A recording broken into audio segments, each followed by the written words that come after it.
Les deux auberges. C'était en revenant de Nîmes, une après-midi de juillet. Il faisait une chaleur accablante. À perte de vue, la route blanche, embrasée, poudroyait entre les jardins d'oliviers et de petits chênes, sous un grand soleil d'argent mat qui remplissait tout le ciel.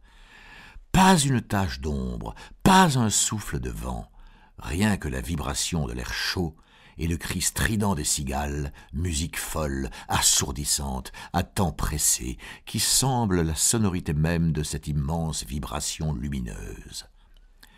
Je marchais en plein désert depuis 2 heures, quand tout à coup, devant moi, un groupe de maisons blanches se dégagea de la poussière de la route. C'était ce qu'on appelle le relais de Saint-Vincent. 5 ou 6 masses, de longues granges à toiture rouge, un abreuvoir sans eau dans un bouquet de figuiers maigres, et, tout au bout du pays, 2 grandes auberges qui se regardent face à face, de chaque côté du chemin. Le voisinage de ces auberges avait quelque chose de saisissant. D'un côté, un grand bâtiment neuf, plein de vie, d'animation, toutes les portes ouvertes, la diligence arrêtée devant, les chevaux fumants qu'on dételait, les voyageurs descendus, buvant à la hâte sur la route dans l'ombre courte des murs, la cour encombrée de mulets, de charrettes, des rouliers couchés sous les hangars en attendant la fraîche, à l'intérieur, des cris, des jurons, des coups de poing sur les tables, le choc des verres, le fracas des billards, les bouchons de limonade qui sautaient, et, dominant tout ce tumulte, une voix joyeuse, éclatante, qui chantait à faire trembler les vitres. La belle Margoton, en matin s'est levée, a pris son broc d'argent, à l'eau s'en est allée. L'auberge d'en face, au contraire, était silencieuse et comme abandonnée. De l'herbe sous le portail, des volets cassés, sur la porte un rameau de petits houx tout rouillé qui pendait comme un vieux panache, les marches du seuil calées avec des pierres de la route, tout cela si pauvre, si pitoyable, que c'était une charité vraiment de s'arrêter là pour boire un coup. En entrant, je trouvais une longue salle déserte et morne, que le jour éblouissant de 3 grandes fenêtres sans rideaux fait plus morne et plus déserte encore.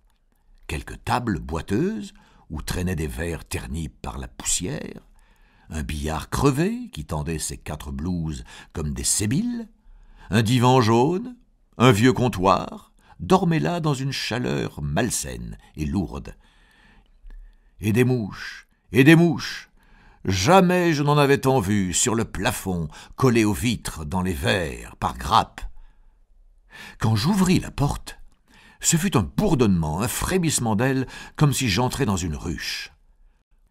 Au fond de la salle, dans l'embrasure d'une croisée, il y avait une femme debout contre la vitre, très occupée à regarder dehors. Je l'appelai 2 fois. « Hé, l'hôtesse !»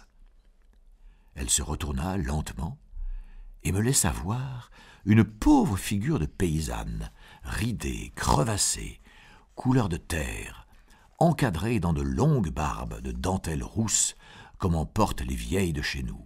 Pourtant, ce n'était pas une vieille femme, mais les larmes l'avaient toute fanée. « Qu'est-ce que vous voulez ?» me demanda-t-elle en essuyant ses yeux. « M'asseoir un moment et boire quelque chose ?» Elle me regarda, très étonnée, sans bouger de sa place, comme si elle ne comprenait pas. « Ce n'est donc pas une auberge ici ?» La femme soupira. « Si, c'est une auberge, si vous voulez. Mais pourquoi n'allez-vous pas en face, comme les autres? C'est bien plus gai. »« C'est trop gai pour moi, j'aime mieux rester chez vous. » Et sans attendre sa réponse, je m'installai devant une table. Quand elle fut bien sûre que je parlais sérieusement, l'hôtesse se mit à aller et venir d'un air très affairé, ouvrant des tiroirs, remuant des bouteilles, essuyant des verres, dérangeant les mouches. On sentait que ce voyageur à servir était tout un événement. Par moments, la malheureuse s'arrêtait, et se prenait la tête comme si elle désespérait d'en venir à bout. Puis elle passait dans la pièce du fond. Je l'entendais remuer de grosses clés, tourmenter des serrures, fouiller dans la huche au pain, souffler, épousseter, laver des assiettes. De temps en temps, un gros soupir, un sanglot mal étouffé. Après un quart d'heure de ce manège, j'eus devant moi une assiette de passerilles, des raisins secs, un vieux pain de Beaucaire, aussi dur que du grès, et une bouteille de piquette. « Vous êtes servi, dit l'étrange créature. » Et elle retourna bien vite prendre sa place devant la fenêtre. Tout en buvant, j'essayais de la faire causer. « Il ne vous vient pas souvent du monde, n'est-ce pas, ma pauvre femme ?»« Oh non, monsieur, jamais, jamais personne. » Quand nous étions seuls dans le pays, c'était différent. Nous avions le relais des repas de chasse pendant le temps des bacs creuses, des voitures toute l'année. Mais depuis que les voisins sont venus s'établir, nous avons tout perdu. Le monde aime mieux aller en face. Chez nous, on trouve que c'est trop triste. Le fait est que la maison n'est pas bien agréable. Je ne suis pas belle, j'ai les fièvres.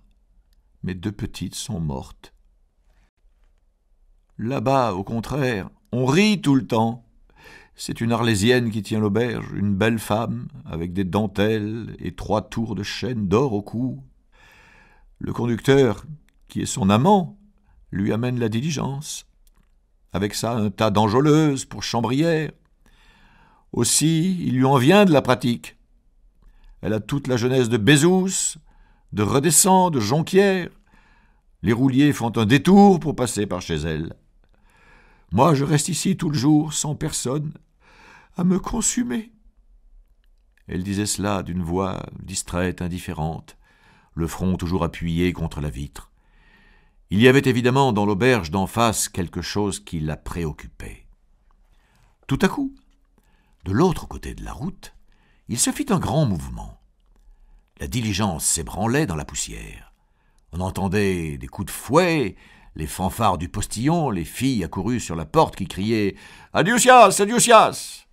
Et par là-dessus, la formidable voix de tantôt, reprenant de plus belle, a pris son broc d'argent, à l'eau s'en est allé, de là n'a vu venir un chevalier d'armée.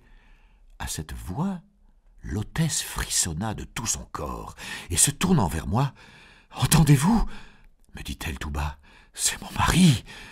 N'est-ce pas qu'il chante bien ?» Je la regardai, stupéfait. « Comment, votre mari ? Il va donc là-bas, lui aussi ?» Alors elle, d'un air navré, mais avec une grande douceur, « Qu'est-ce que vous voulez, monsieur ? Les hommes sont comme ça. Ils n'aiment pas voir pleurer. Et moi, je pleure toujours depuis la mort des petites. Et puis, c'est si triste, cette grande baraque où il n'y a jamais personne. Alors, quand il s'ennuie trop, mon pauvre José va boire en face. Et comme il a une belle voix, l'Arlésienne le fait chanter. Chut ! Le voilà qui recommence. » Et, tremblante, les mains en avant, avec de grosses larmes, qui la faisaient encore plus laide, elle était là, comme en extase, devant la fenêtre, à écouter son José chanter pour l'Arlésienne. « Le premier lui a dit « Bonjour belle mignonne ».